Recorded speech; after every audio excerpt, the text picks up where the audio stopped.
Hello friends, I'm Alexius Varro, guiding you through the art of Stoic living. Today, we will delve into an invaluable lesson from Epictetus's Discourses.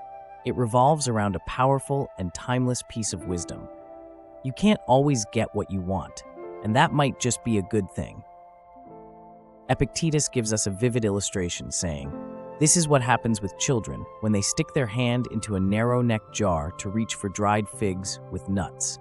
If they fill their hand, they can't get it out, and then they start to cry. Take out a few, and you'll get it out. And you, reduce your desire. Don't crave too much, and you will get it." This analogy is incredibly relevant in our modern lives, where the desire to have it all can leave us stuck and frustrated. We are, metaphorically, those children with our little fists stuck in a jar, crying because we can't seem to get our hand out with all the treats we've grasped. Let's break this down. The narrative that our modern life sells is a seductive one. We can have it all. Work, family, goals, success, leisure. We want all of this simultaneously and right now. But as Epictetus suggests, our incessant craving for more can hold us back from actually achieving anything meaningful. In ancient Greece, a scholion, or teaching hall, was more than a place of learning.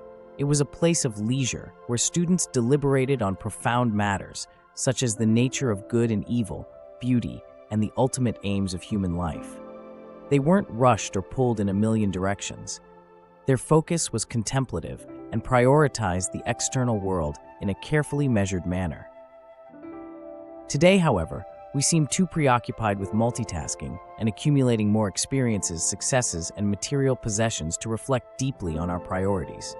Our excessive desires can fill our hands with so much that we end up immobilized, stressed, anxious, and unhappy. Epictetus's advice is simple but profound. Reduce your desire, don't crave too much, he says. It's a call for us to focus, to set clear priorities, and to train our minds to ask critical questions. Do I need this thing? What will happen if I don't get it? Can I do without it? These questions act as a mental filter, helping us distinguish between what is essential and what is superfluous. When we learn to let go of the unnecessary, we make space for what truly matters. For instance, suppose you're juggling a demanding job, family responsibilities, personal goals, and social obligations. The unfiltered approach, where you try to excel in everything simultaneously, might lead to burnout. Instead, apply Epictetus's wisdom. Assess your commitments and reduce your desires. Identify the tasks that are crucial and those that you can let go, at least for now. By releasing these excessive cravings, we create balance and find more time for things that align with our core values.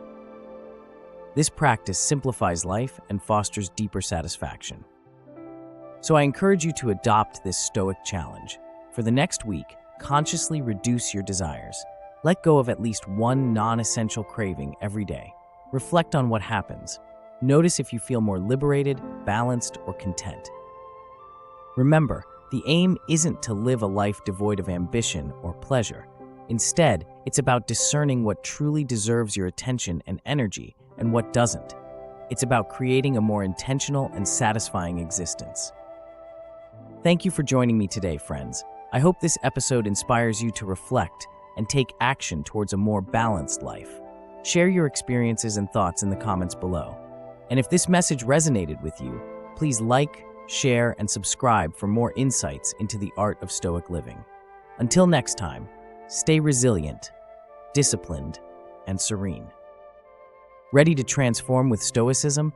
Let's do it together.